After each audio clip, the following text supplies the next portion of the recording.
All right, so we'll start with Impala guys today. Impala comparison, we have seen how Impala is different from Hive, where we'll be using it.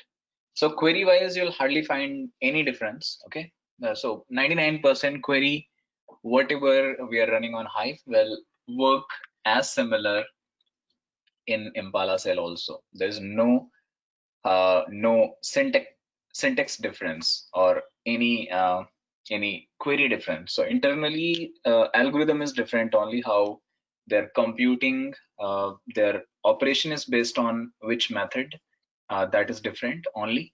Otherwise, it is pretty much same as Hive. I'll give example. Impala hyphen cell.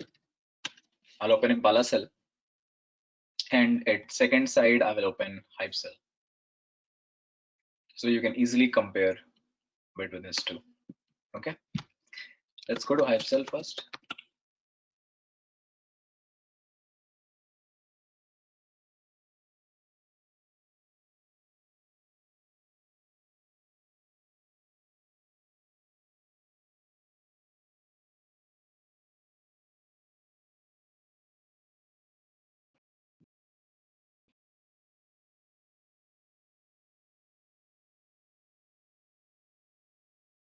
Run a query, so databases, use database name, show tables. So we have so many tables available in this database. Now question is this: if I run a query, so before running a query, I'll prove this point. How can I say Hive and Impala both share the same meta store? Okay. Now, when they share same meta store, that means both of them are sharing the same location. Their data location metadata should be similar. So whatever table I am creating in Hive should be visible in Impala, as well as whatever table is there in Impala should be visible in Hive. Just two things. Now you're already in Impala cell. To open an Impala cell, this is a command you have to write in your terminal: Impala hyphen cell in a lowercase. Once you type this, you're connected, and see this, so databases. Now this will exactly list number of databases which are present in Hive. In fact, if I go inside that database and then check for table using command show tables, so this is the same number of table which I could see from Hive cell. This is the same number of table. Let me give you one more thing. This is Impala. So here I'm getting total 22 rows as written, because there are total 22 entries on this database for table. Similarly, if you go to Hive also, you find exactly 22 rows. So that one thing is clear. Impala and Hive both share the same meta store and obviously same data store. Their location is exactly same. Now I'll run one query, which is DML query. Let me run insert query. Okay. So I want to run insert on my email table. I'll check the table, my underscore email, and then check if we have any records inside it. Select a star from, select a star from my email. This is a DRL. We have some sort of two entries, okay? Both are a string and a string. Now I'll try to insert this, insert into table name, which is my email values. Insert into table name values, and then you'll pass this to value. You'll say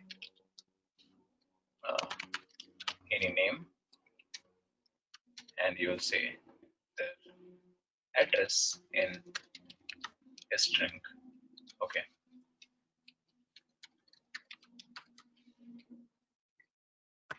Enter this. This is a DML query, right? And we know DML query will go to MapReduce to take some time based on this query. This will start a job, and then it will make an entry. This result entry it will store inside this table. If I go to this and start doing the same thing, insert into my underscore email values, right? And I'll pass the same thing, one name, okay, one name and one mail ID.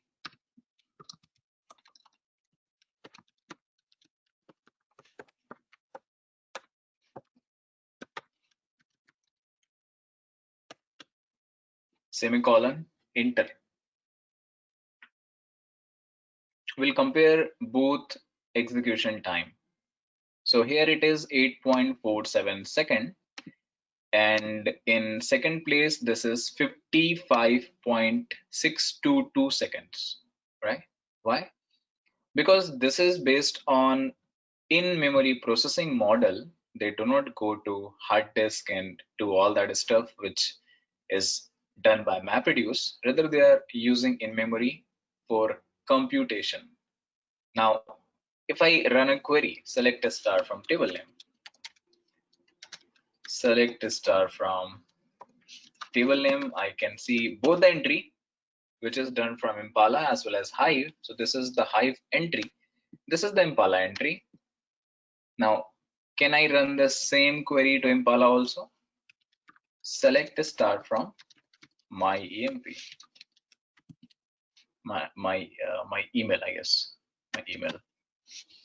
This will give you all the result which you can see in Hive also. Now you're wondering then why we have this two tool. So reason I think already I gave you why you're running this, only for increasing the performance. This is not different in syntax. This is just for your Hive performance increment. And we have compared Impala and Hive also in yesterday's session, where we found for few cases Impala is good if it is a small table, not running a large ETL job. But if it is a large ETL job, you're sitting in a petabytes of data, Impala won't be a good option, because Impala can fail in between if it is running on large blocks or large query or large CPU, and it is not a fault tolerant model. So if you're processing some kind of petabytes of data, it's a wise choice to use a Hive. Well, all these things will not come with a statement or any textbook written. This is all the practice. When we start doing this, we get these thoughts inside, how Impala will work and how Hive will work, and how we can compare both of them. So um, query wise, there is no difference. The way I create the table, the way I delete table, the way I update, the way I insert my joining query, all that query is going to run in this Impala cell. Can we take some type of joining? So tables again, and I'll join on customer number. Okay, select e dot let me check the definition. This is Impala cell, okay? Customer.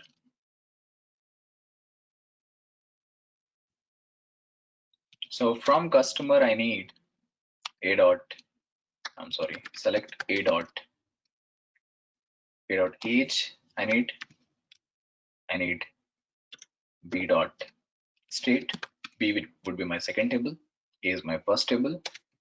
From table number 1, which is customer A, and I want to perform a join on.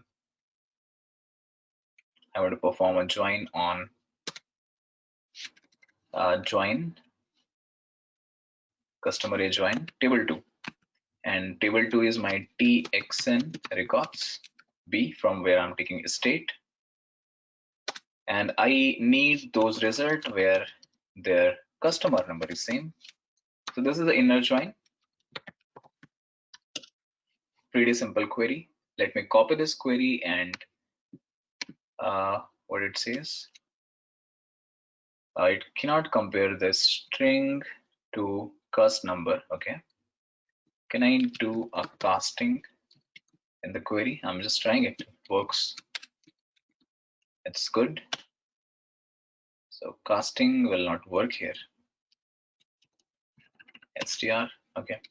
Anyway, so what I will do, I will try to check their transactional number. Customer number is a string. And can we alter this? Right, alter table name, which is customer, change column name, which is cust number, and change this string to integer. Desk customer number is string to integer. Okay, so one second, let me see this in Hive cell. Desk customer. I believe we changed this. Alter table name, change old column name, which is cust number, and let's say new column name, I'll give cust underscore number, and this is integer. Should work. Desk table name now. Yeah, so customer number is integer now. This is good. And now I'll try running this query here. So instead of writing cust number and number, desk and customer. This is one thing which I will tell you. Yes. So what happens sometime, I have changed my column meta store, right? I have changed my column meta store as in column name from Hive. So I'll compare here. This is my Hive thing, and this is my Impala. Now, two things is common. Both meta store location is same. So one is pointing another is same. Obviously, Impala is pointing to Hive. Both meta store location is same. Second, they're pointing. If meta store is same, then definitely they're pointing to one directory for data, right? That's why whatever data is present in Hive, the same data is visible in Impala, because the second point is true. If the second point is different, this is pointing different file, this is pointing another file, then how can I check the common record? So when you are updating something on Hive, which I just did, I have changed my column structure in Hive, right? So in Hive, this is looking to me as integer, and in Impala, I could still see this is a string. So this is not a problem. This is not error. This is actually your Impala is taking some time. I can write this a statement. Your Impala is taking some time to refresh their meta store. So this does not impacted immediately. It takes some time. The same thing goes with Hive also. If you are doing something on Impala, so Impala is immediately reflecting that, but Hive takes some time. So do not consider that as error. It is just taking time to update their meta store. So in Impala, maybe if I type now, I may see that information. It's still not visible, no problem. I can check this from my queue. So I'll go to browser. So sometimes it takes just a second, and sometimes it takes more than a second. So problem is not with Hive or Impala, maybe due to the RAM or due to the system configurations. They sometimes takes less time, sometimes takes more time, but they take time. You cannot expect immediately you are changing something on Hive and that is reflected on Impala. That will not be the case. So you can make this point. Wait for some time if you're doing kind of the system. Why I'm going to Hue? Because this is my second approach to run Impala.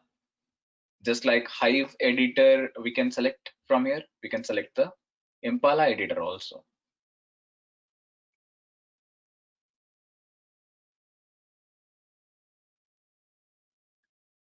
We'll wait.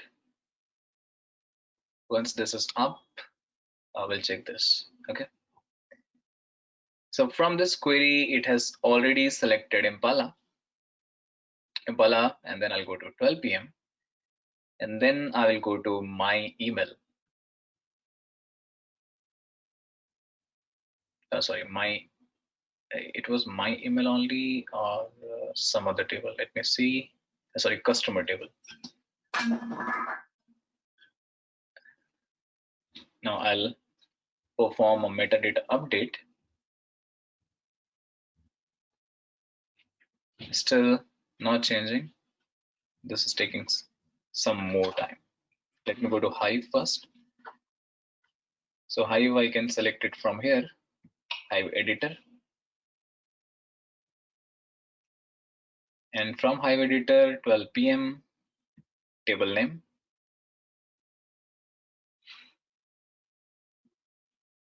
This is changed here. Okay, Impala is still taking some time to refresh their metadata. And this is the sign for refreshing your metadata. This is the sign for refreshing your metadata. It's taking time anyway. It will maybe after few minutes. This will change as cust number. This thing will change as cust number. So what is different in Impala and Hive from query side? Okay, so if you are doing something on Impala, let me write this in note wise. Okay, so point number one, if you run any command or if you change anything in Impala, okay, you create, let's say, some table. So if you do any operation or activity in Impala, okay, and that is not visible, and that is the changes which you have made, that is not reflected or not visible, that is not visible on Hive cell, on Hive cell. Okay, if you're getting me, I did one create table operation in Impala. I created one table, but that table is not visible from Hive cell when I'm running a show tables, right? Because you know the reason, metadata is not updated. So what you will do next, you have to run this below command on Hive cell. If you're changing something on Impala and something is not visible or reflected in Hive cell, okay, so what you are running in Hive cell or editor, you will run this command msck. You have to remember this command. This is the FAQ. They ask this question frequently. If you do something on Impala, it's not visible in Hive. If you do something on Hive and not visible in Impala, or most of the time we face these issues when we are doing some operation on our existing table. Okay, so what happens, they do not reflect immediately. So this is the command to make or appear their changes on our console, and the command is as follows: msck repair table table name. What this does, this will, as the name suggests, repair table. This will repair the existing table. So repairing means nothing. This is the sign for repair.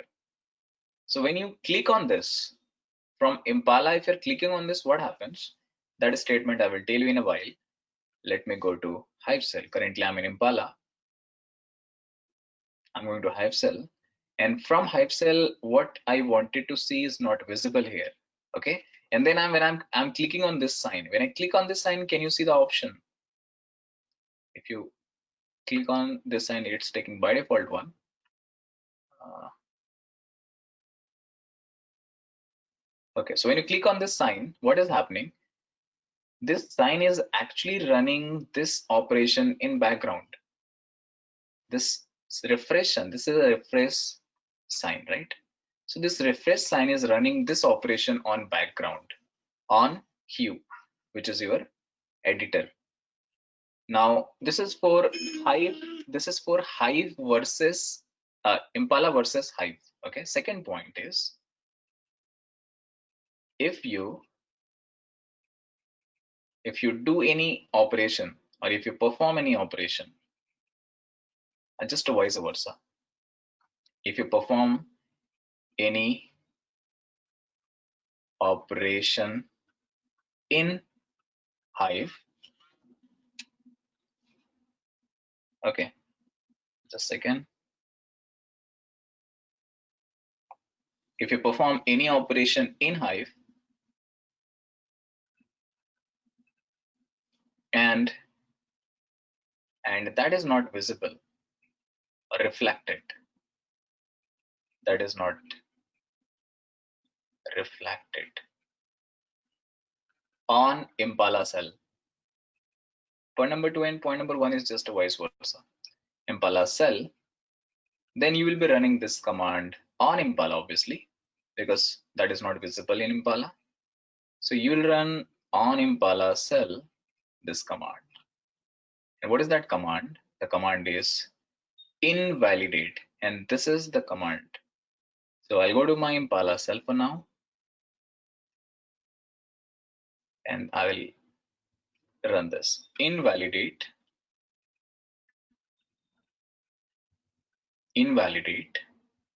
metadata and table name. Invalidate metadata and table name. So when I click on this sign on Impala, so internally this is running. And this is running on two cases if both are not sharing exact information to each other, just to repair their metadata and just to validate their metadata. The command is written for this. So this is the only two command which is different, I would say, from Hive for Impala. Otherwise, your creation table and everything is same. Let me give one example. So if you guys to have hands-on on this, you can go to this link and type here. It's an official Impala page by Apache. So Impala practical example. So you can just type this Impala practical example and click on this first link, which is Impala Apache org. And these are all examples. These are all good examples given what you can do in Impala, what you can do in Hive. So difference wise, query wise, when to use Impala, when to use Hive. Let me run few DML commands like count star query or something. Okay, I'll run a query select count star from customer. This query is taking 0.94 second, very less time. And the same query I will run from Hive. Select count star from customer.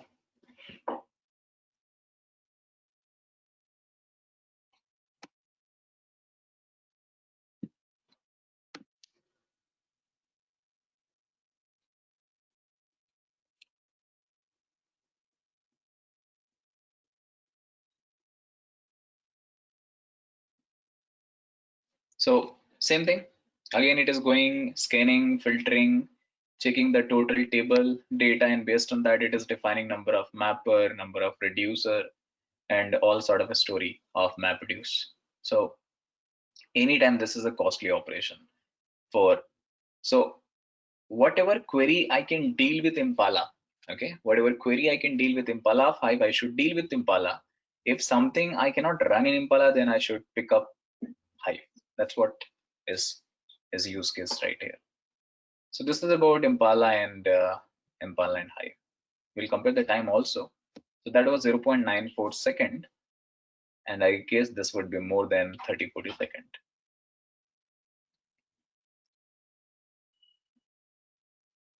Mapping is done, reducer is taking time because it does aggregation.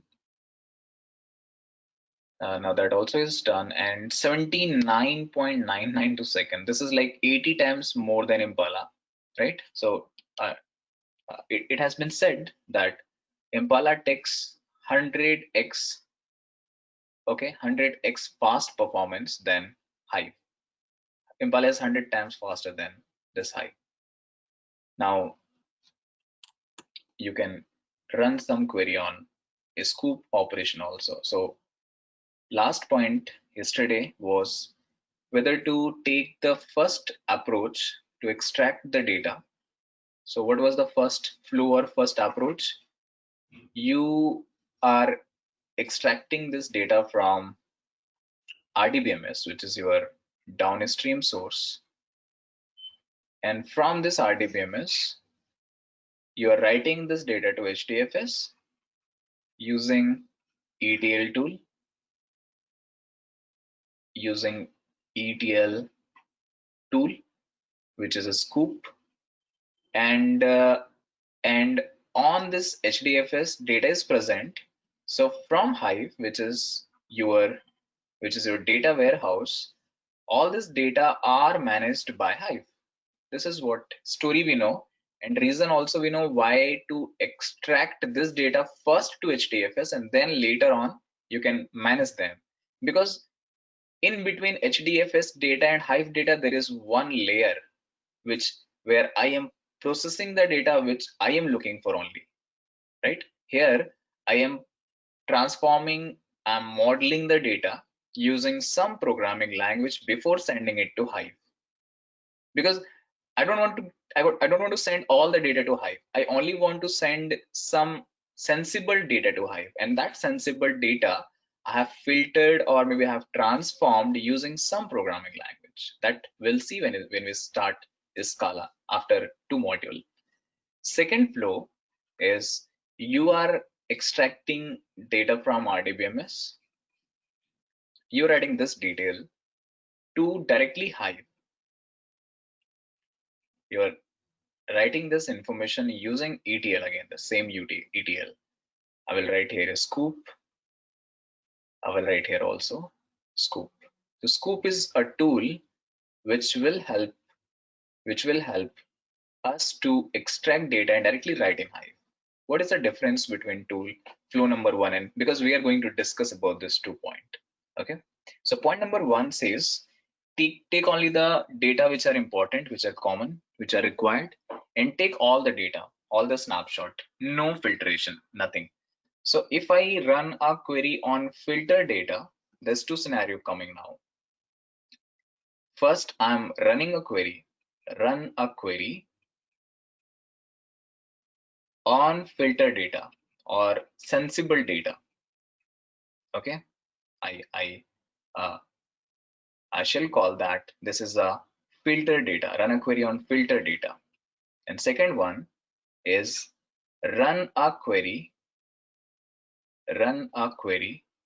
obviously using Hive, on unfiltered data or not filtered data, unfiltered data.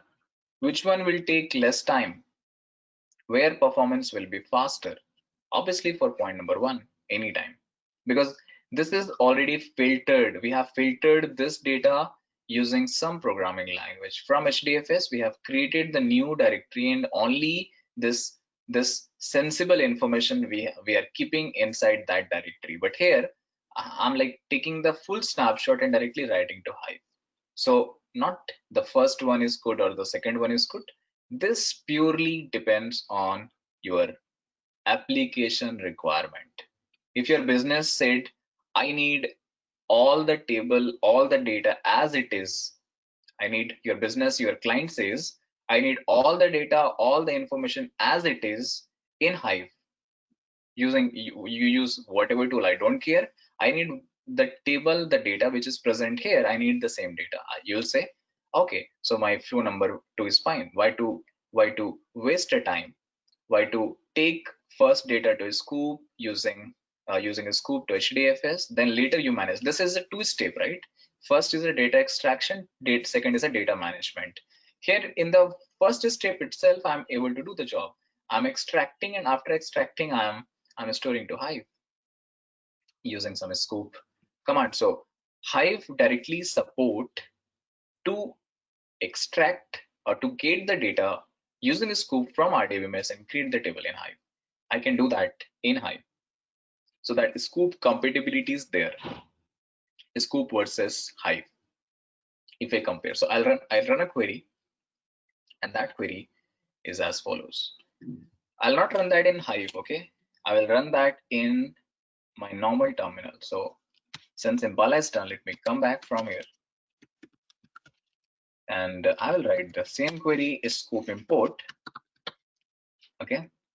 Minus connect gdbc mysql 192.68.41.1, then database name, username, password,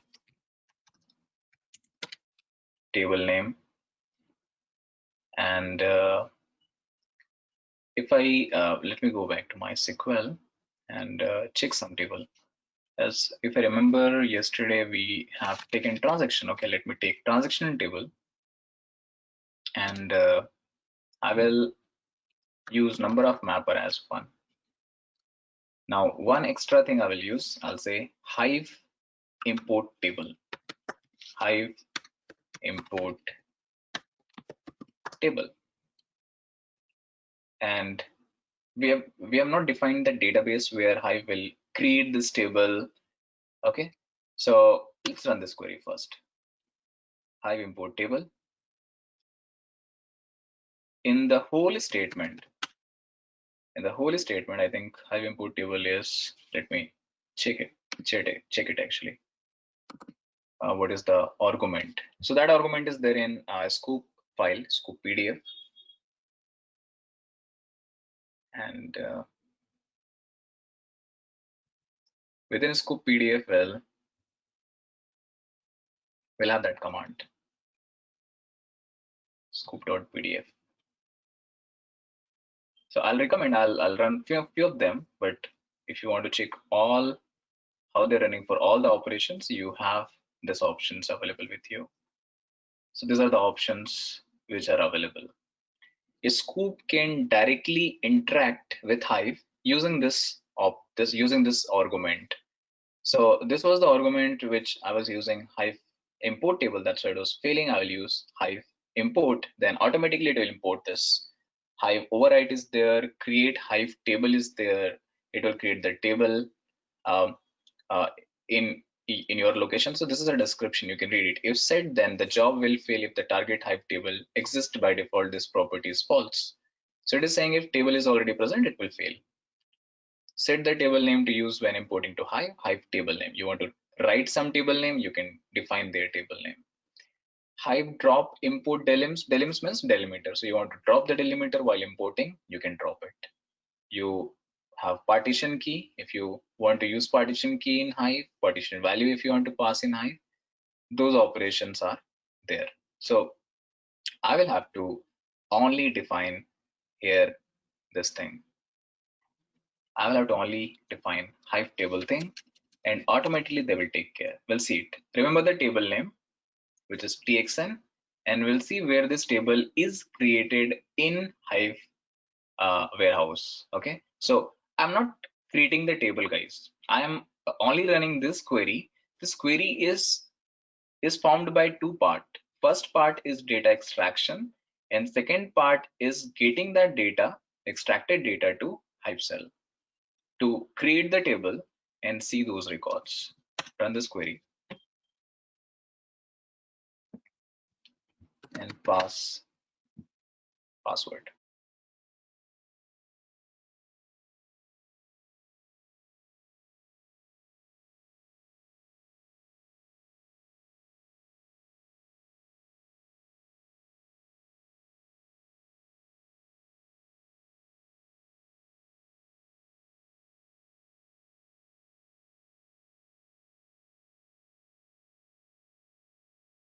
We see some exception.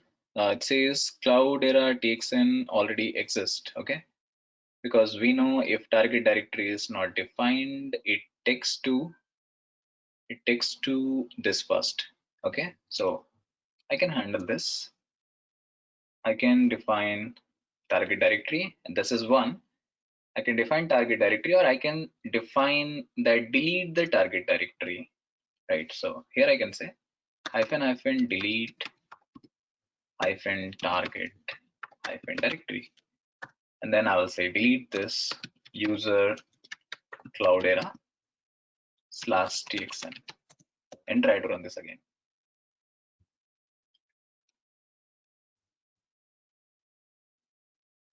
And after this, delete target directory is not working. What was the command here? We can check that from a scoop documentation.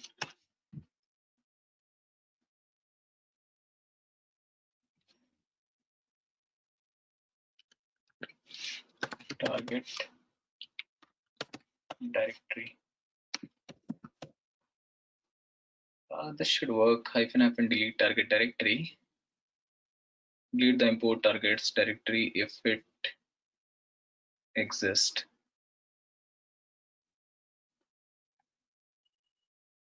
Let me just verify few other sentence.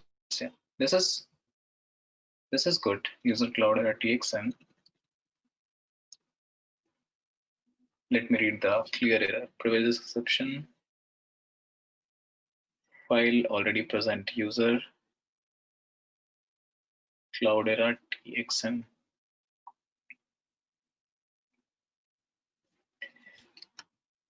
If I define my target directory,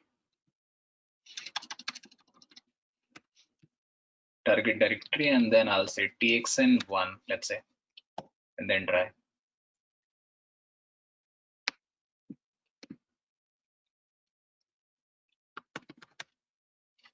Again, same password. So this time my target directory will be different.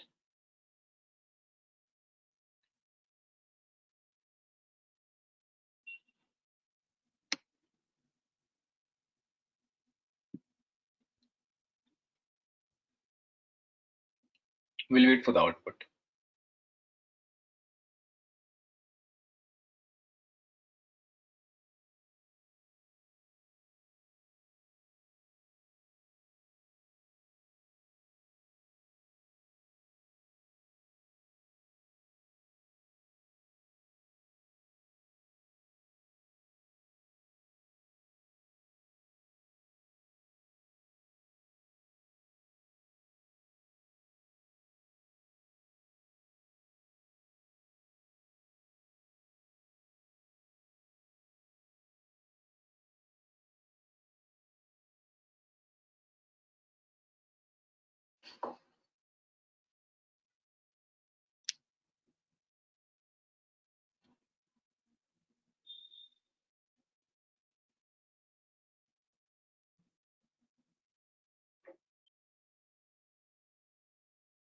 So first step is data extraction, which is done.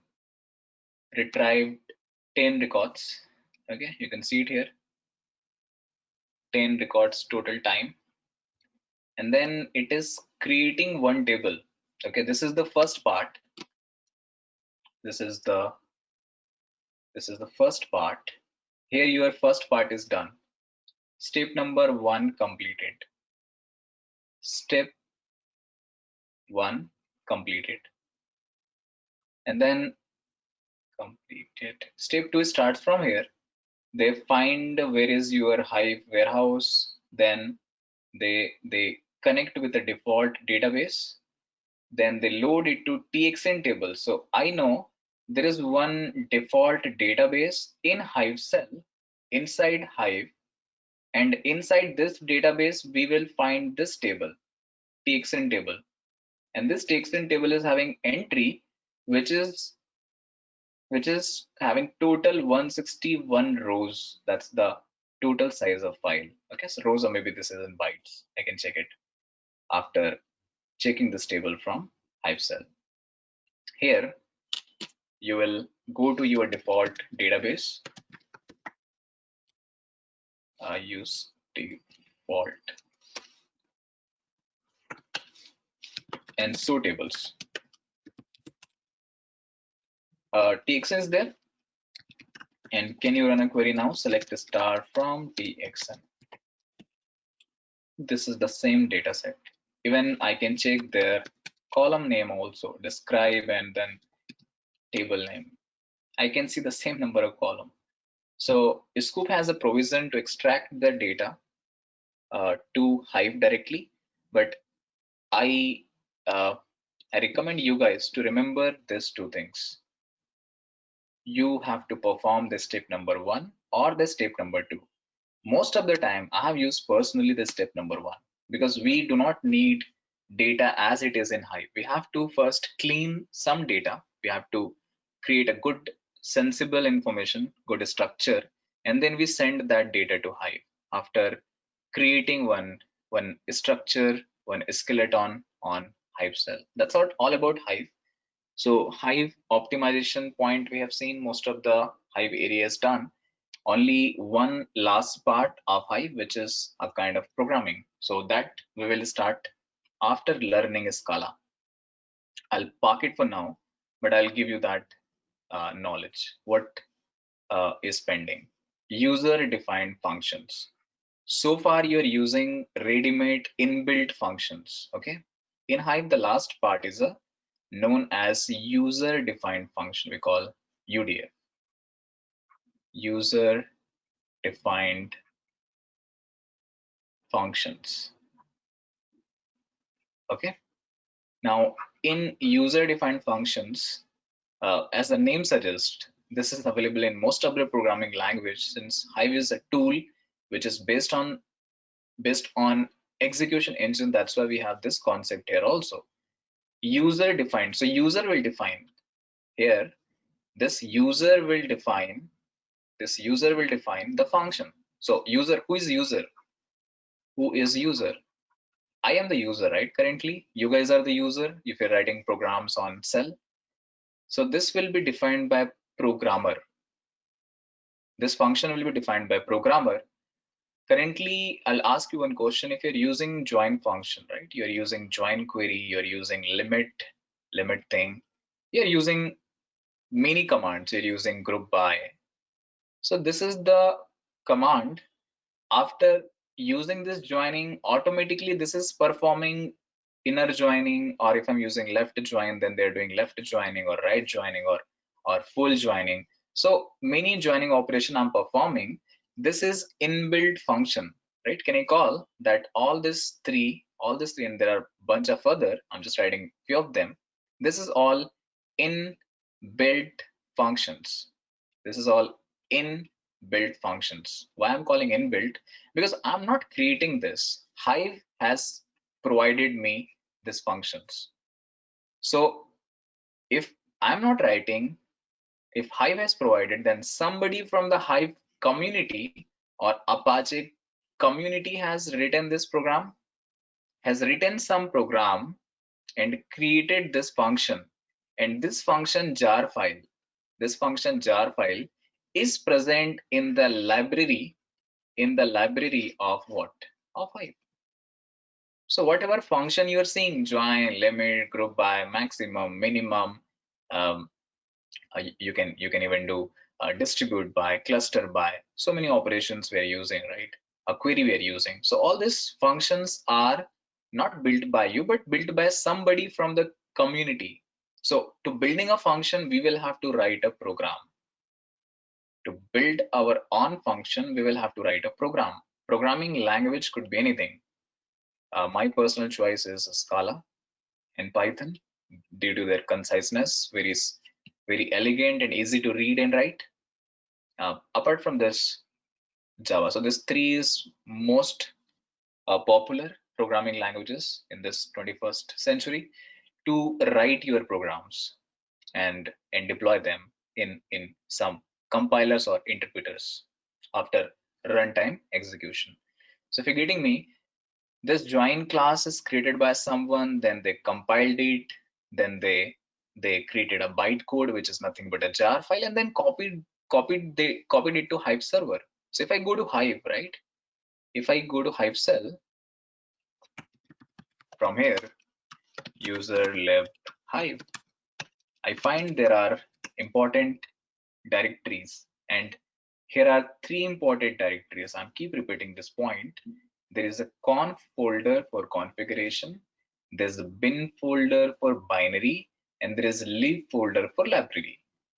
Conf folder is all configuration related. Configuration, so this is like you're creating environment, you're setting up environment for Hive if you're working with this. Binary means all the script, all Hive related script is there inside the bin. And what function I'm talking about, join, limit, and some other, all that function, program, compiled code is there inside the lib directory.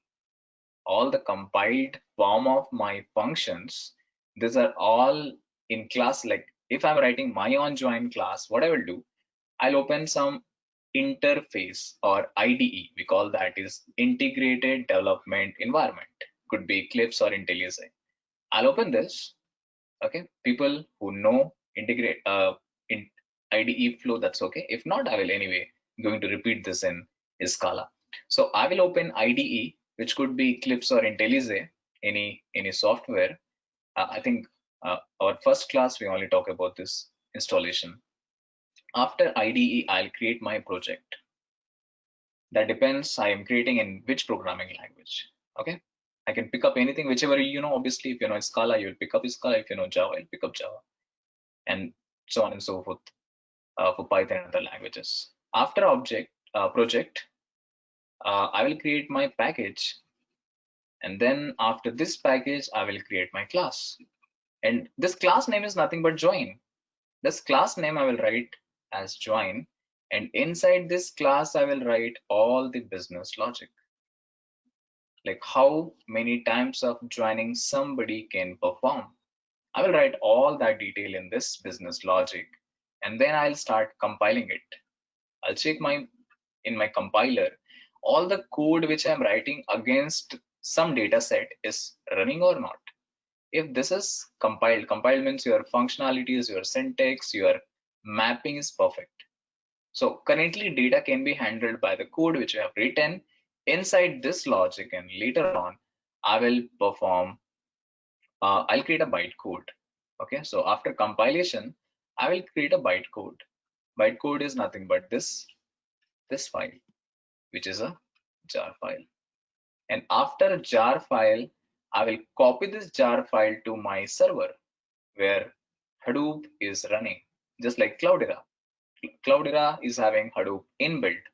Google Cloud Platform, GCP has, I have created there, by the way. GCP has not given me.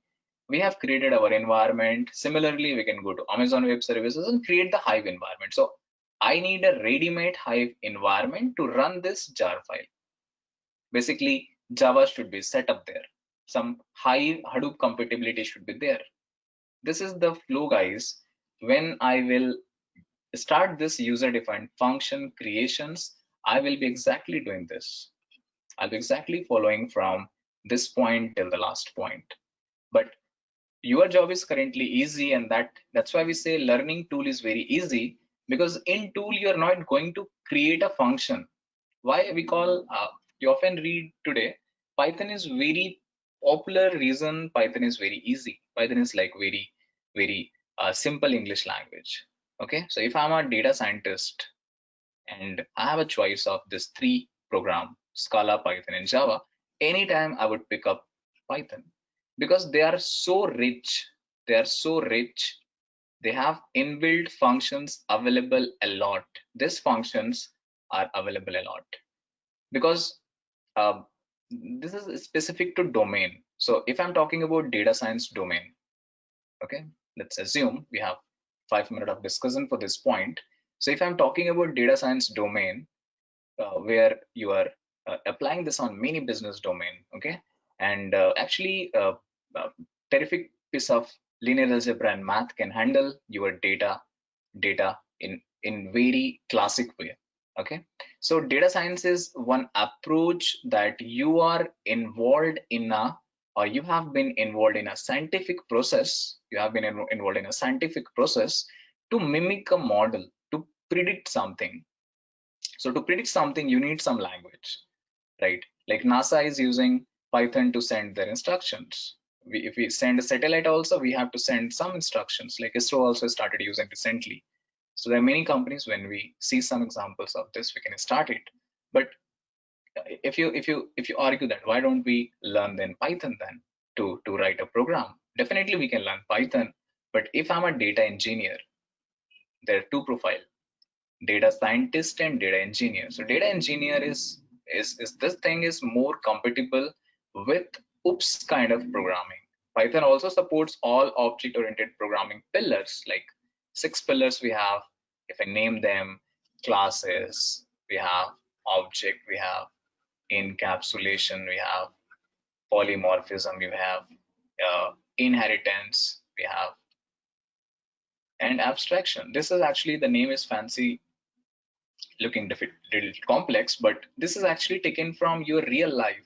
What you do in your daily life, this is actually taken from those examples only, right? So I do not have much compatibility on this from the Python. That's the reason data engineer, people who are working with a Spark, uh, Hive, Hadoop, other thing, they prefer Scala over Python. People who are working with data science, they prefer Python just because of simplicity.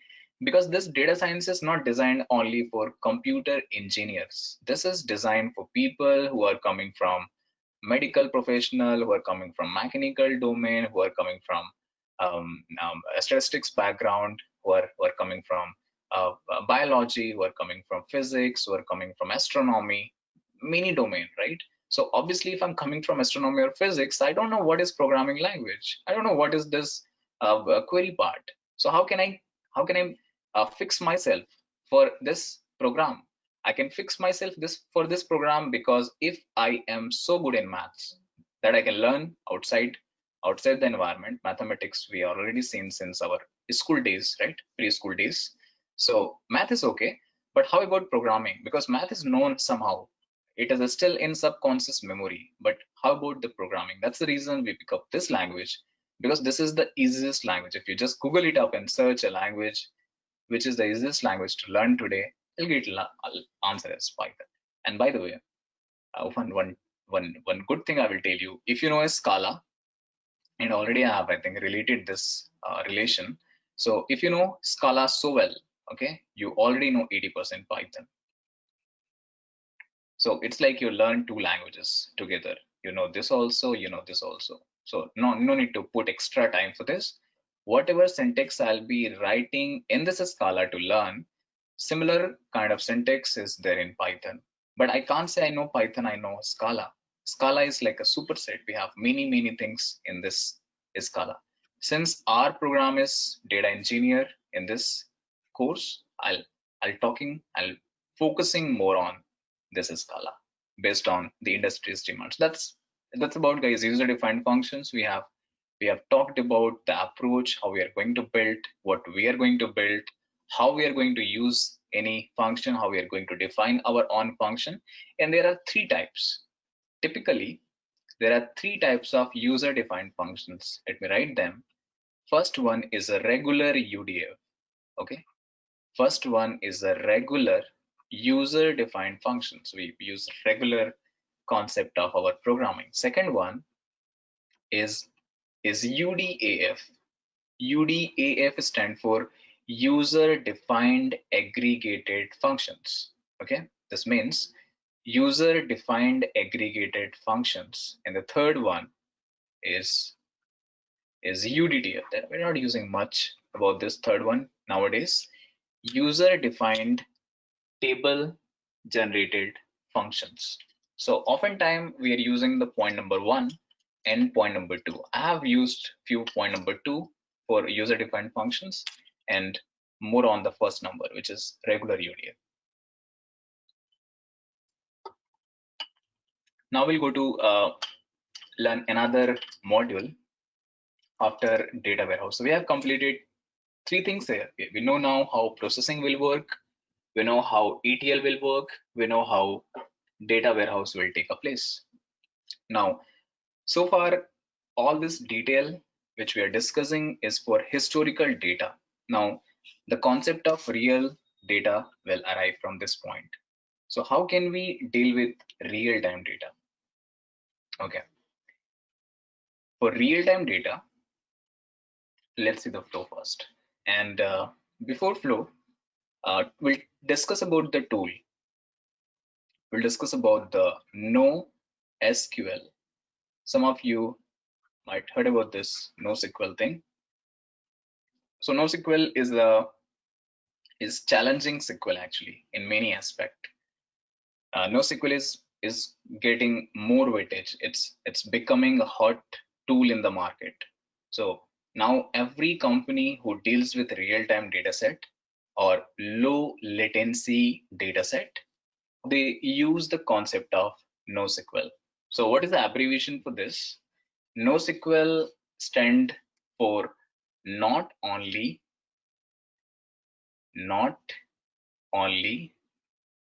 structured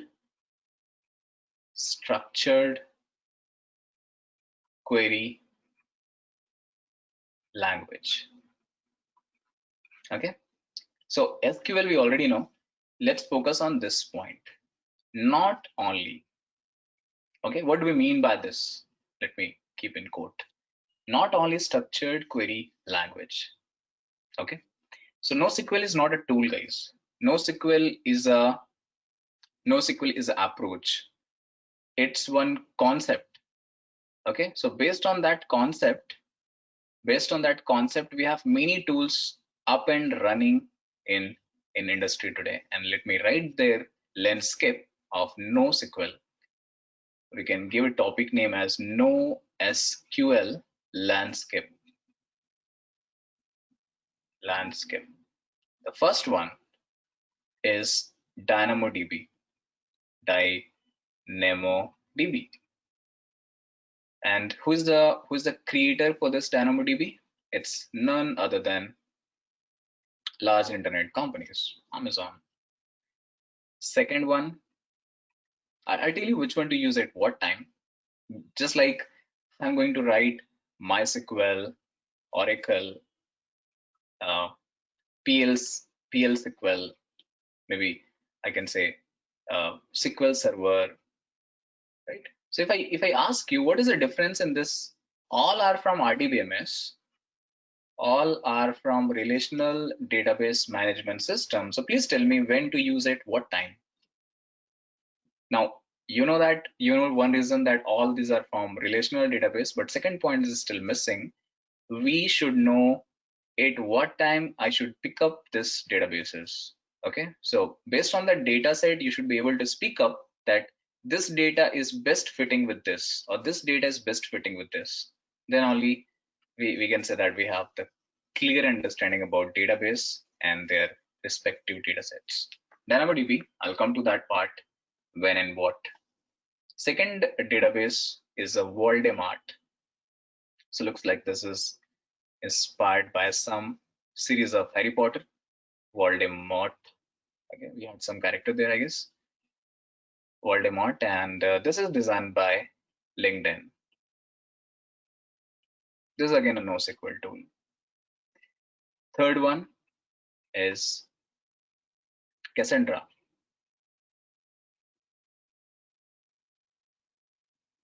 Third one is Cassandra. This is by Facebook. Fourth one is HBase. This is designed by Apache. Open source community. Fifth one is MongoDB. MongoDB is MongoDB Foundation. It's a individual entity. Okay, it's a MongoDB Foundation. So let me call it a MongoDB Foundation. Then sixth one is Couch Database, CouchDB. Okay. Then there are so many actually. I'll just name 7 or 8 maybe. OrientDB. orient DB. Okay, I think this 7 is good enough. There are total, I guess, 14 to 16 tools are there, which says we work with the concept of NoSQL. Now, if you are using Amazon product, you are using AWS. Okay, your complete cluster is based on Amazon Web Services.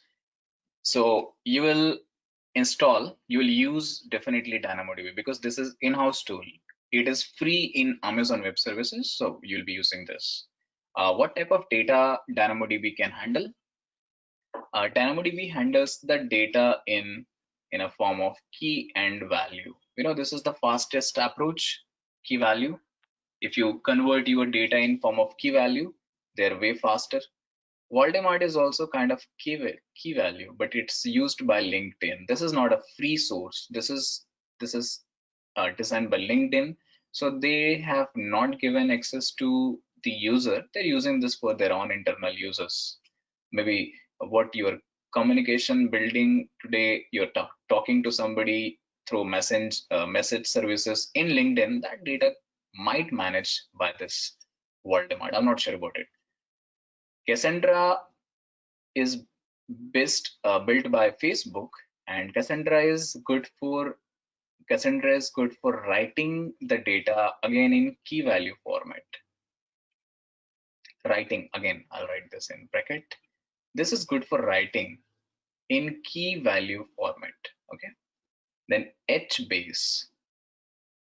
HBase is built on also key value. Most of the data set are key value, and this is good for reading up the data. You'll say, okay, how come this is good for writing? This is their internal mechanism. I'll talk about this too. Our objective is to learn this HBase. So we'll learn this HBase. Okay. Key value read, and just one knowledge I will give you before starting anything. HBase is something which is used by Facebook since 2010. So though Facebook started building this Cassandra in the same year 2010, but they are using this HBase since 2010. And I'll tell you for what purpose they're using it. So 2010 they're using, and they used this till 2018. So during this tenure, 10 to 18, Facebook has used HBase for what purpose? For Messenger. You guys, or everybody uses this Messenger services, right? If I send you any message, it goes to Messenger. So this Messenger data, this Messenger is storing their data where? This Messenger is using HBase to store the data. After 2018, they scrapped this HBase, okay, because this is open source.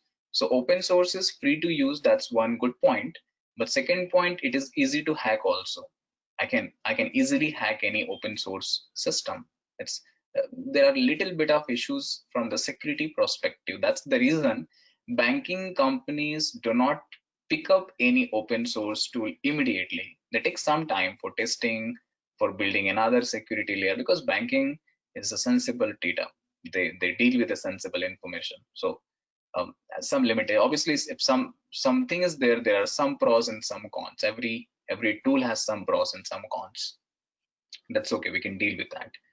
Now coming back to the topic, Facebook is using HBase for Messenger, but this is not the only thing which I want to mention. I want to mention one more thing, which is like a magic.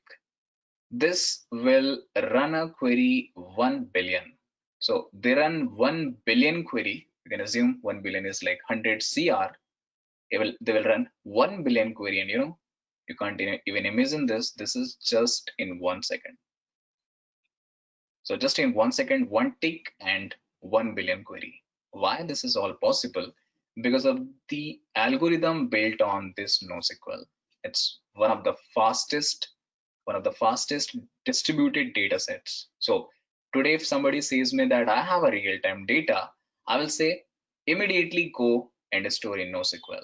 In the case of big data, again guys, If you are dealing with data in a gigabytes and all are structured, I will not consider that data as a big data. So there is no definition though. At least you should be having data in terabytes. Then it's we'll have fun to work with this, work with the data sets.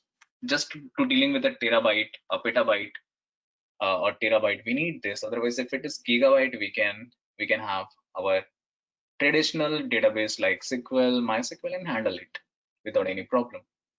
Unless those are structured. If they are not structured, then again you have to take a solution from Hadoop. So HBase, we know this is what we wanted to learn. By the way, MongoDB. MongoDB is good for documented database. MongoDB is good for documented database. In document, if you ask me, any type of document, I'll say, okay, this document would be PDF.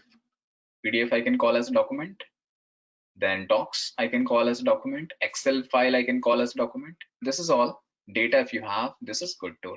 So we have used MongoDB also. We used to store log file in MongoDB.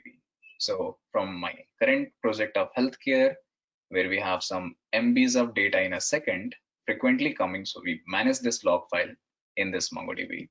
But most of my experience is in Cassandra and HBase. MongoDB recently I started using.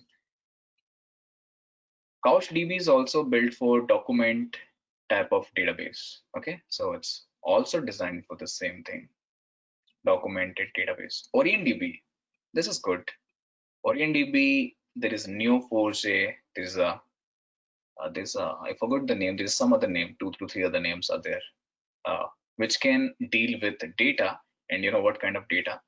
They are dealing with graphical database. They are handling the graphical data. When I say graphical data, data which are in maybe grid, grid like this. The data are in this grid. So when I have this kind of information, okay, or good example, let's say we go to Facebook, okay, or we go to LinkedIn. I'll take example of first Facebook. So I'm a user A, and I have my friend user B, and this B has another friend C, right? So I know B, B is my school friend, and B and C, they are college friend. Now, when I go to C, when A visits C, what do we see there?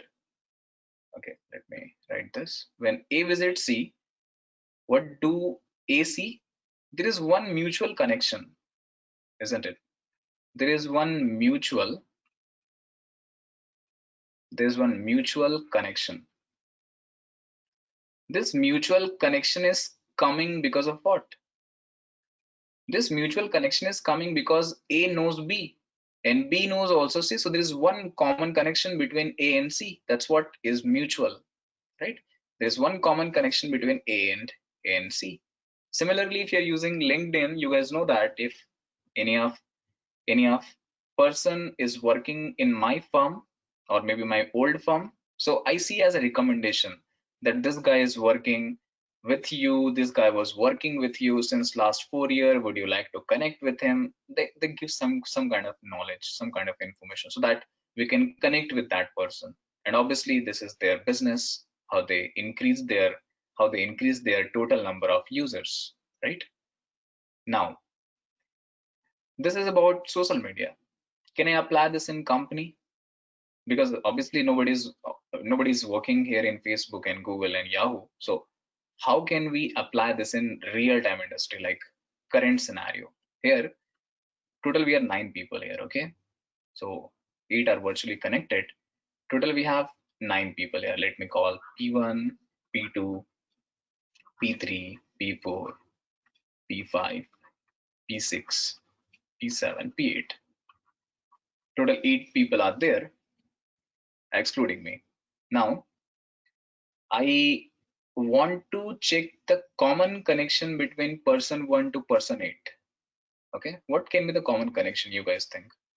Common connection can be, okay, so let me say this P1 is from Pune, this P2 is from Delhi, This is from Sydney. This is from Pune. This is also from Pune. This is from Bangalore. This is from Hyderabad. This is also from Bangalore. These are the connection details. This is their location. Then maybe they are using this guy is using Airtel as a phone service. This guy is also using Airtel as a phone service. This guy is using some AT&T operator. This guy is using Vodafone. This guy is using Geo. This guy is using Vodafone again. This guy is also using Vodafone. This guy is using some other BSNL, let's say. What is the common connection here? If I say Pune, Pune becomes common node, and then people from Pune, P1, P4, and P5. This has a common connection. They all belong to Pune. Then, okay, what is the common connection between Airtel? Airtel is used by P1, is from Pune. So there is two common connection between P1 and P2. Sorry, P1 and P1 and this one, Pune and Airtel. There is two common connection, P1 and P1. Then Airtel, who else is using? P2 is using. P2 is from Delhi. There's any other Airtel? Just two Airtel. So this is the connection. This is how we create the connection. Okay. So in many industries we need this, and if you guys know about the Panama Papers, this was the case I believe 6 to 7 years ago, and most of the celebrities were involved in this scandal, Panama Papers. Okay, so this was the scandal. I did research paper, I studied, and I found this, that Panama Papers problem statement was solved by this kind of approach, the connection. Okay, so let's not go to the Panama paper case. You can Google it up to know it more. What was the case? But what it does. So if I'm doing, if I'm working in a banking industry, okay, in banking we have red alert countries, red zoned countries, okay, and I can write some of them, like Syria comes under red zoned countries, then Taiwan, Sudan, Somalia, most of the South African countries, and some from Middle East also, Afghanistan. Likewise, we have many countries here. Now, what happens here? If I'm working in a banking domain, so I have multiple work stream to work with. Okay, so multiple work stream. When I say I have a transactional, let me call this as a work stream. So first I have a transaction monitoring. In transactional monitoring, what you're doing, you're monitoring the transaction everyday basis. Okay, so you see that, okay, this is the transaction dated today, tomorrow, day after tomorrow. If suddenly we see spike on the transaction, we see that suddenly there's in 2 days of month the transaction is going more than 80,000 for any specific account. Okay, so if there is a scheduled date, and we see that every month there is money amount going, any X amount is going from India, let's say from India to any of this country, red alert countries, then immediately this account will come under suspicious account. Immediately this account which are operated from India will become suspicious account, and whoever is a account holder or this account is on SBI, HDFC, Citibank, this will come under surveillance, that we start checking them, that how frequently this is happening. So there are multiple work stream created for this kind of scenarios. This is one thing. Second thing is cross-border payment. I would relate this thing mostly with the CBP, cross-border payment. Okay, so I'm doing cross-border payment, and I need to check, is this amount, whatever X amount I'm transferring from India to this countries, is this money being used for any terror funding, any suspicious, any malicious activity? Okay, so likewise we are checking this. Now, what is the relationship from this person to this person? People whom I'm transferring and people who is transferring, what is the relation? Then maybe I can see, if somebody is transferring on Sudan, then from Sudan, from this account, where this money is going, we can check all this. This is like a chain reaction. You could know the concept of blockchain. Blockchain does that exactly. It tracks the communication, because today if I have 100 rupees a note, blockchain is another technology coming in future. You will see cryptocurrency, you guys know, right? So cryptocurrency is built on the blockchain only. Suppose I have a 100 rupees note. This is a note with me, and I purchase something from a shop. Let's say I go outside to buy FMCG items. FMCG stand for fast moving consumer group, like let's say oil, food oil for eat. So when I give this 100 rupees to a merchant who is a shop owner, who is a merchant, and then later I want to track where my 100 rupees is, I cannot do that, because this merchant is giving to somebody else who is coming to his shop. This guy is giving somebody else, and this is like going. This is the reaction chain, kind of chain reaction. This is going on. But if I want to track my 100 rupees I have spent on oil, so I gave to merchant. Then merchant is giving to whom? Then this guy is giving to whom? Then this guy is giving to whom? Like I can check from this source point to the target point. So all this strategy is there in the technology called blockchain. Most of the banking sectors are using, and I feel this is maybe in future currencies we may use this kind of blockchain, because using this we may stop corruptions a bit at least. Then third point would be your anti-money laundering. Anti-money laundering is about we see so many laundering cases in India recently, right? Like Vijay Mallya, Lalit Modi. What is happening here in this case? Anti-money laundering. So I sent one application to a bank, and currently, guys, I'm talking about the real time. This is what we do and in day-to-day life. So anti-money laundering, I am asking from a bank that please give me this much loan. I'm a big industrialist, let's say, and I'm asking for a $5 million loan, which is a very high amount. Okay, and I said that 2% of amount I will give if this is cashed. If this loan is done, I'll give 2% of amount to maybe the banker or the manager, whoever is clearing this. That's what is AML cases, anti-money laundering cases. Fourth cases can be anti-bribery and corruption. Okay, so AML and ABC share the same kind of thought process, business module to work with.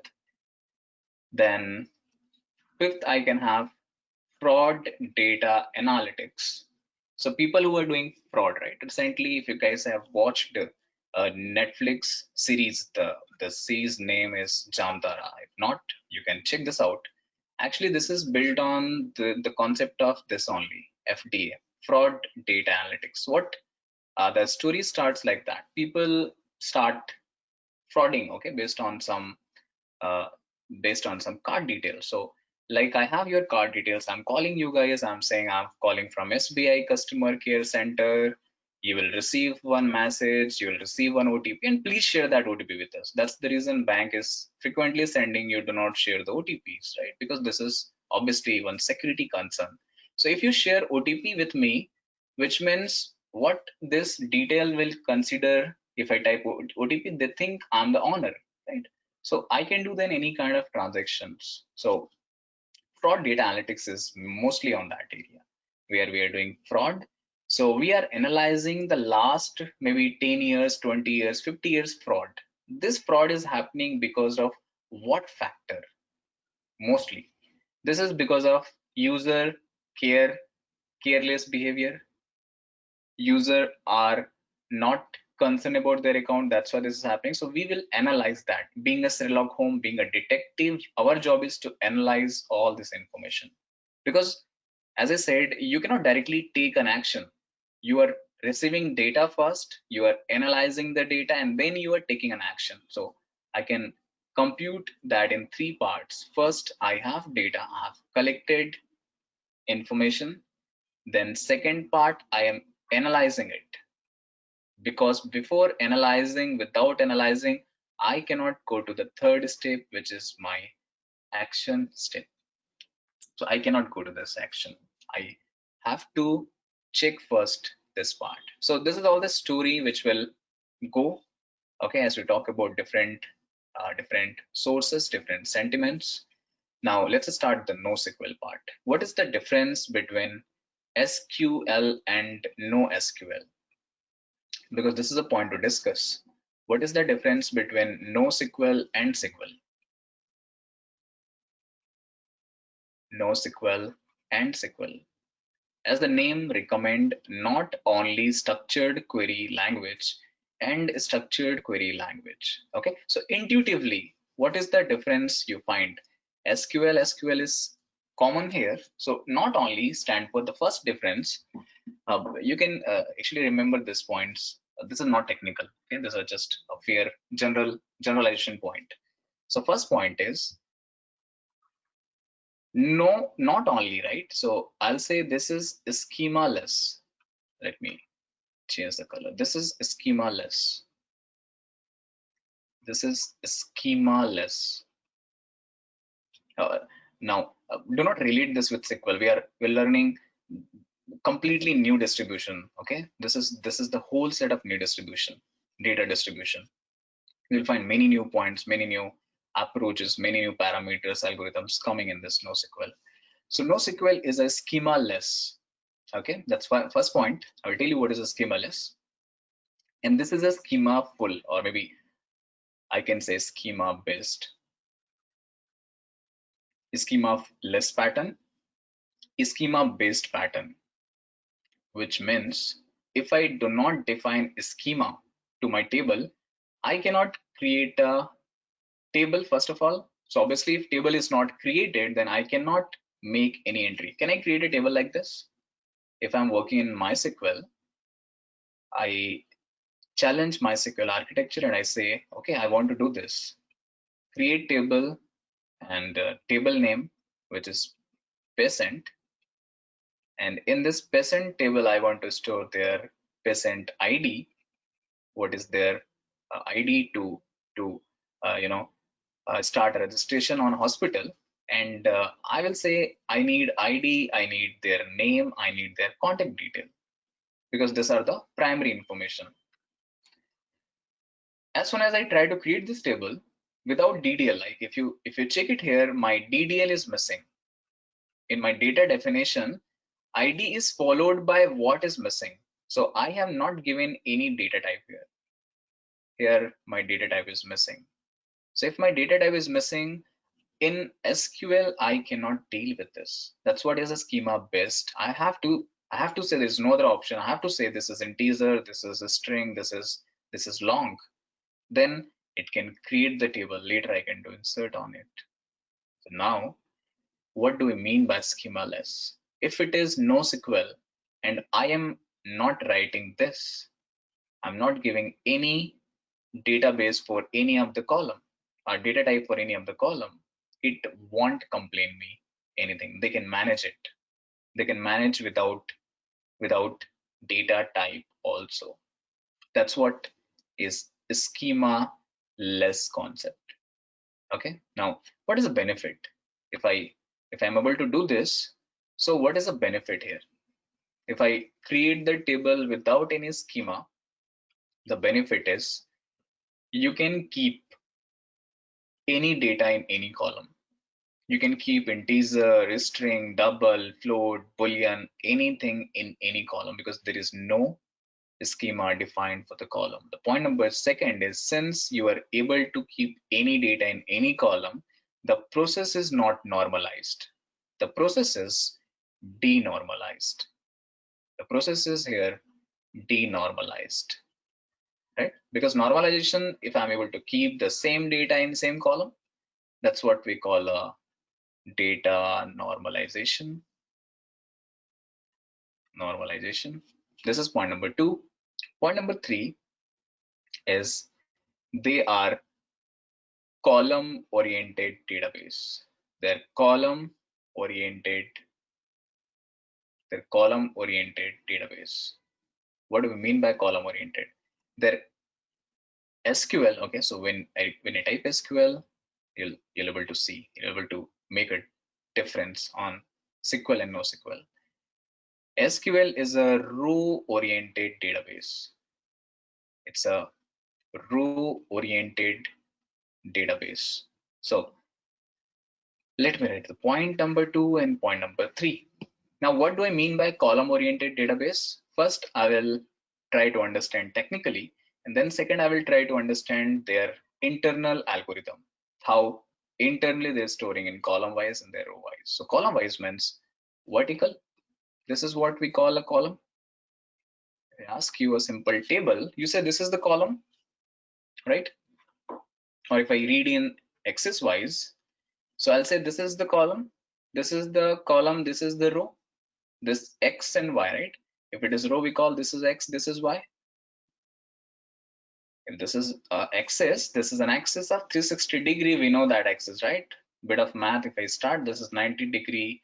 This is another 90-degree. This is first axis, second axis, third axis, fourth axis. So complete circle is your 360-degree.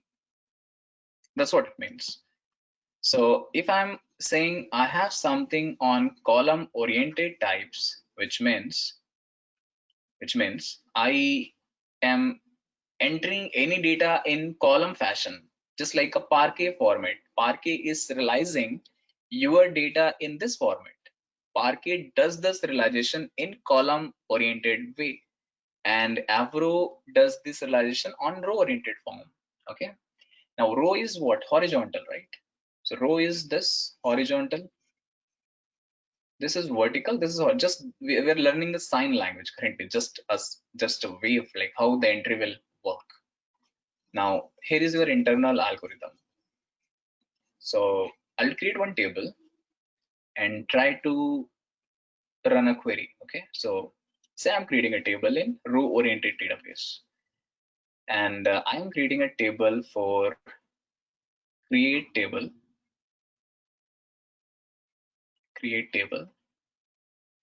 Um,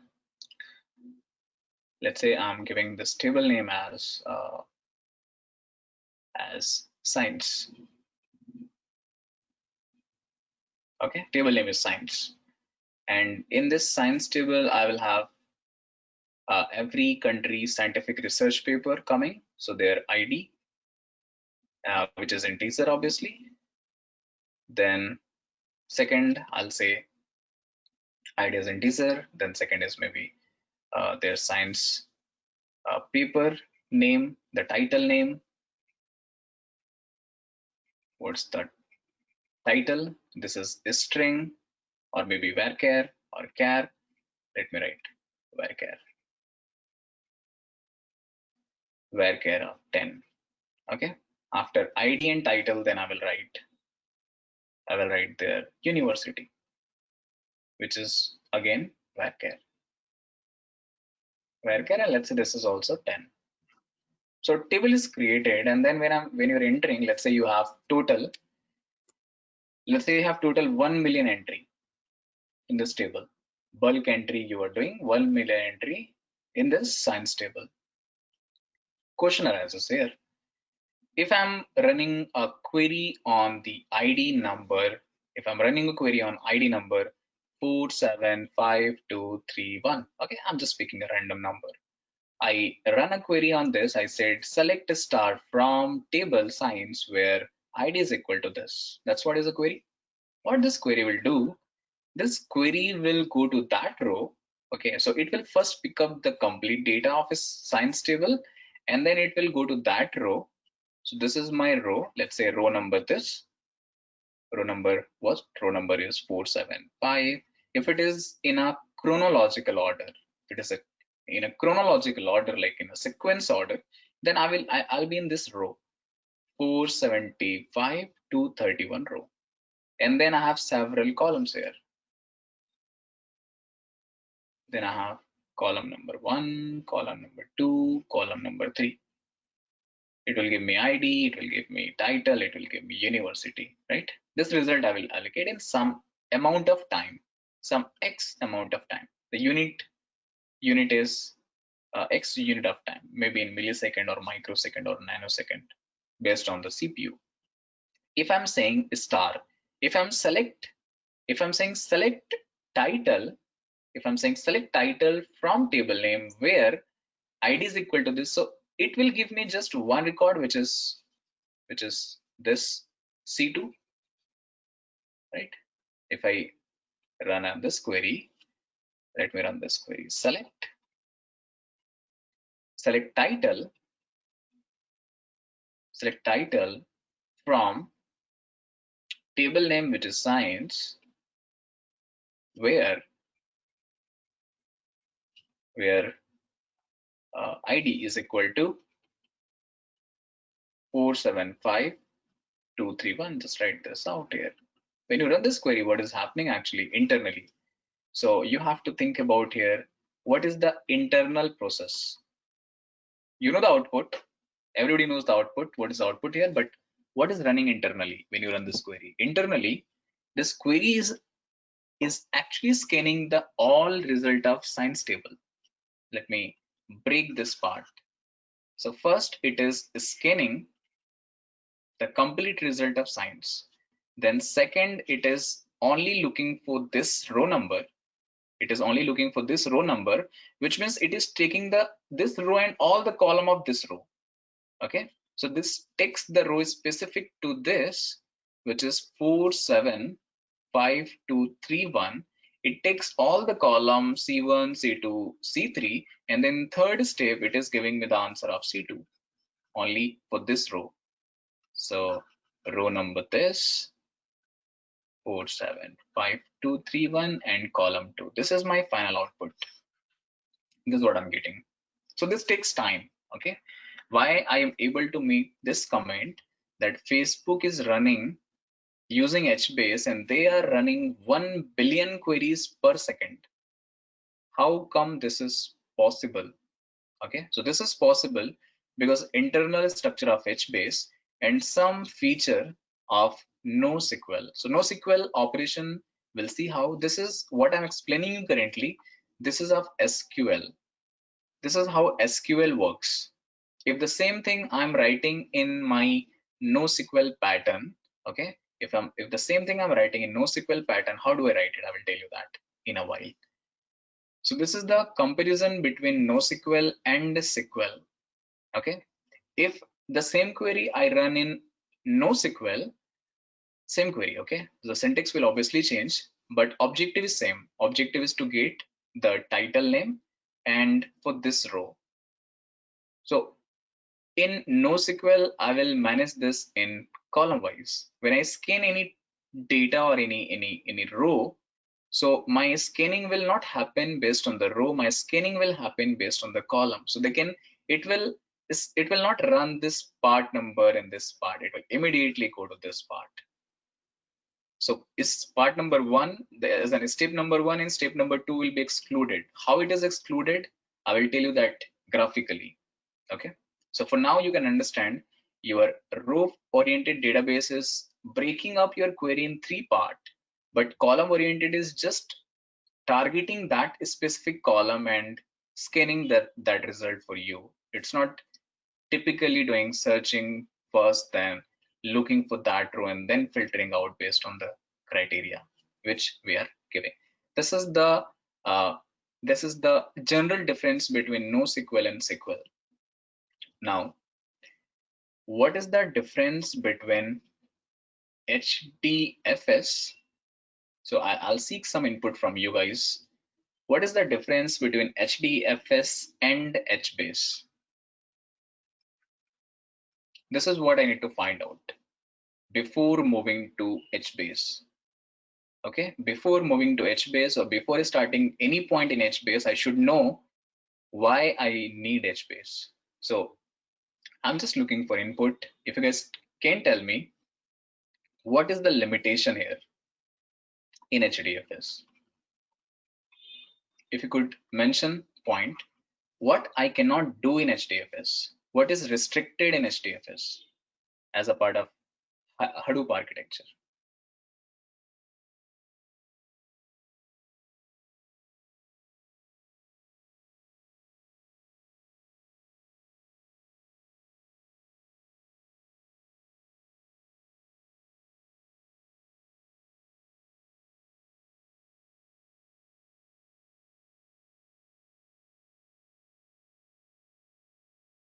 one answer, but partially are true. Okay, partially are true. Not all the points true. Anyone else? Any limitation, guys? I'm just asking the very simple question from HDFS. Whatever we have learned so far, what did you find as a limitation for HDFS? What you cannot do in HDFS?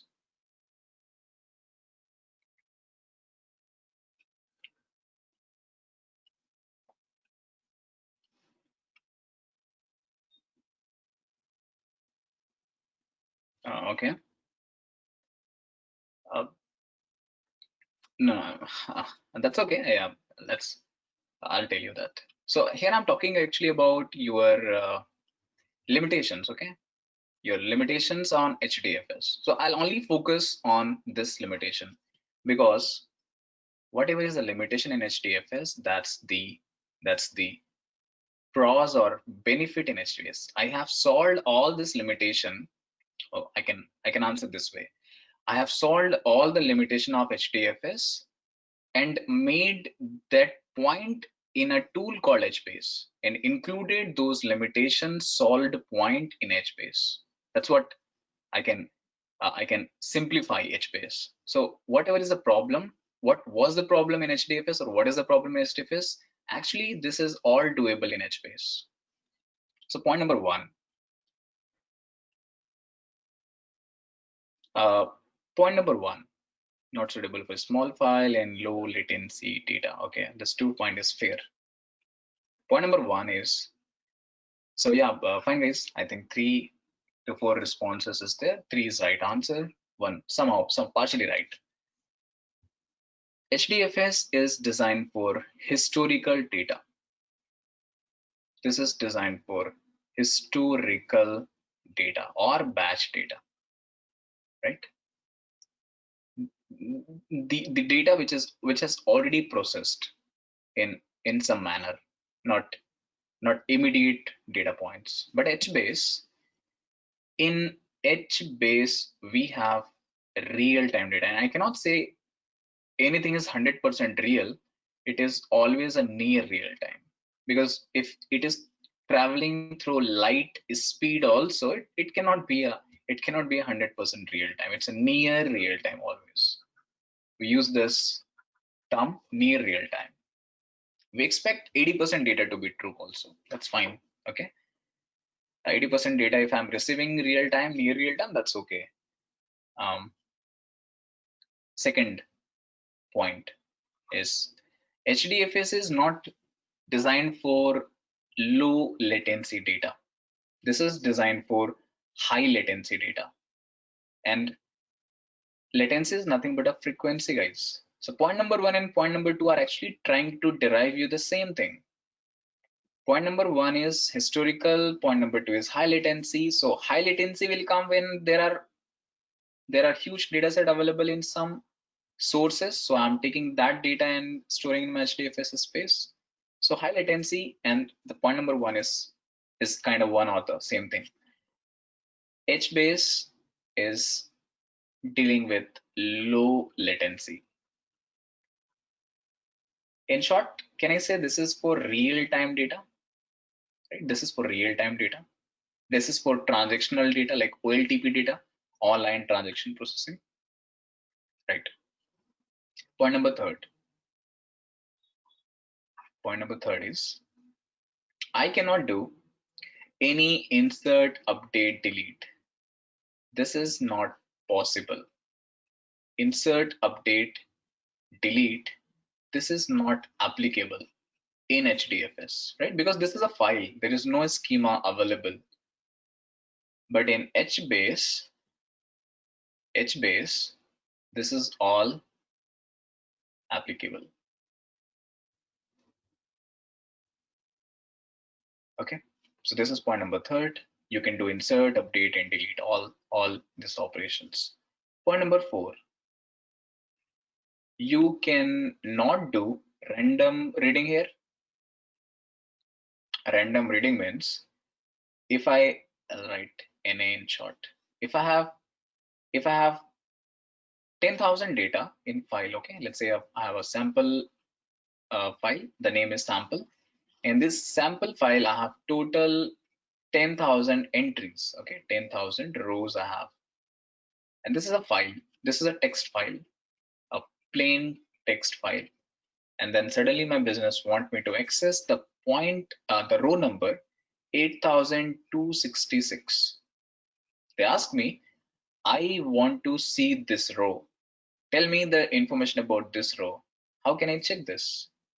If it is a file, it's not possible. In file, looking for any specific row is not possible. You have to manage this data. You have to manage this data, and this is why you are using this warehouse concept of Hive. So you create the table, you define a structure, and then you run this query. Select a star from or X or Y.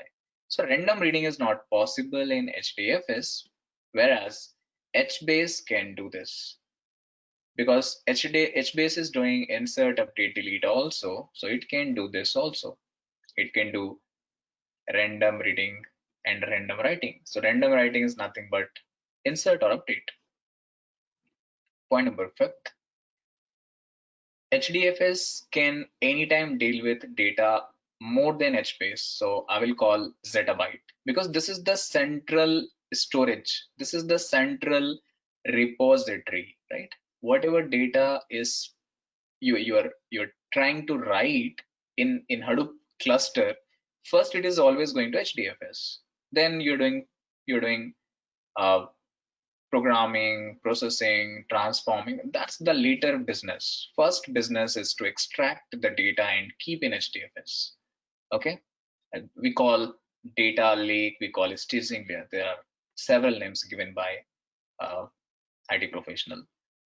So zettabyte data is processed in managed in HDFS, and HBase could manage petabytes of data. Is still better, far better in fact, far good than SQL. And this is the reason today, Oracle has built a plugin for Hadoop just because out of demand. So you can search it even. Okay, just don't believe my words. You can Google it up and search how many companies are using this NoSQL. Answer will be in front of you. You can open any analysis company who does this technical analysis. Check what is used by the large internet companies today. The company who are doing big data or who are experts in the big data sector. Theoretically, we are good. We know how their architecture will work, as in how their internal concept is built on. Now let's go and talk about some data type, some services within HBase. Okay, how the flow will work, what will be the use of client, and where my final entry will go, and then how this is all possible, how all these things are applicable. So internal computation will understand first. Point number 1 is, what is their data type? So if you're asking me this question, what is their data type? I'll say there's no data type because we have discussed the first point itself, schema-less. So from here, the journey of HBase will start. And HBase is built on the concept of paper called big table paper. This is built on the paper of big table. Now, if you ask me what's big table, so big table paper is actually derived by Google. So again, Google has given a good contribution on development of HBase. So big table is a white project, it's a paper, and using this white project, we have got this tool, HBase. Now, they do not maintain any schema because there is schemaless pattern. Okay, but by default they uses byte array. So by default data type, by default data type, okay, by default let me call db in bracket, by default data, I'm sorry, this is database, then this is data type. By default data type, this is byte array. You'll see the similar data type in Pig also. You're going to see one scripting language, Pig. So Pig is based on this only. Okay. Um, Kind of this only. They also supports the by default data type concept. This is byte array. So if you're not defining, that's okay. But internally, it will treat as a byte array. Maybe, may not be. So by default will be always this. And they store data in master and server concept, slave concept again. HBase also has that two things, master and slave. Just the way we have seen in Hadoop, we have master service in Hadoop. And what is the master in Hadoop? It's a name node. And what is the slave in, what is the slave or worker in Hadoop? It's a data node. Now, master in HBase, the diagram or the flow is similar as Hadoop. The HBase is very similar as Hadoop. So master and worker is exactly doing the same thing. The way your name node and data node are communicating to each other. This is how your H master, which is a master service of HBase, and H reason server. H reason server. This is a slave. Same way they are also communicating H reason server and H master. There is one communication, or I can call that as a one management tool is there in between communication from client to H master. Okay, if I define the configuration setting, this is well the last part for today. Client is there, okay, and client is communicating to name node,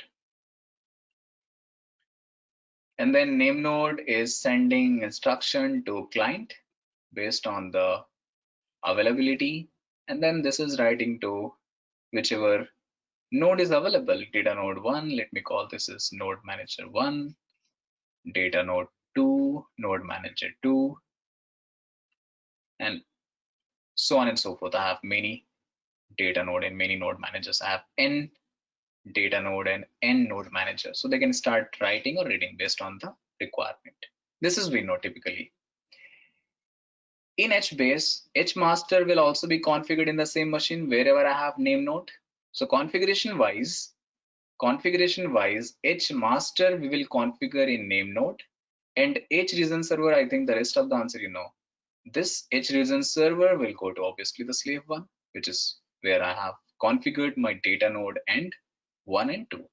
So master will reside in master, slave will reside in slave. For communication, okay, if architecture I'm creating for HBase, so this is just a free body diagram. We don't have enough time today for discussion of the architecture. We'll start fresh from the last from coming Saturday. But one last thing, client is there, and client wants to communicate to client. Okay, sorry, a master, and their master is obviously we know H master. Just the way we have name node, there we have H master. Now this client cannot directly communicate to H master because this is low latency business. If it is a low latency business, they are so busy. They're continuously in talk with their slave services, which are H reason server 1, server 2. So based on the reason I can create this server, right? I can have server 1, I can have definitely server 2, server 3, a number of server. So H master is communicating with this, client is also communicating with this, but client is communicating with this with the help of management tool, and this management tool is Zookeeper. So it's not related more into the development. This is the task of administrator who design the cluster. But yes, we have to know the concept of Zookeeper also in order to understand the full concept, the full flow, because if Zookeeper is not there, then you can't work with HBase. Now, how client is communicating, how Zookeeper is communicating, how HReason server is communicating, what internal communication is built on, those points we'll see on next class.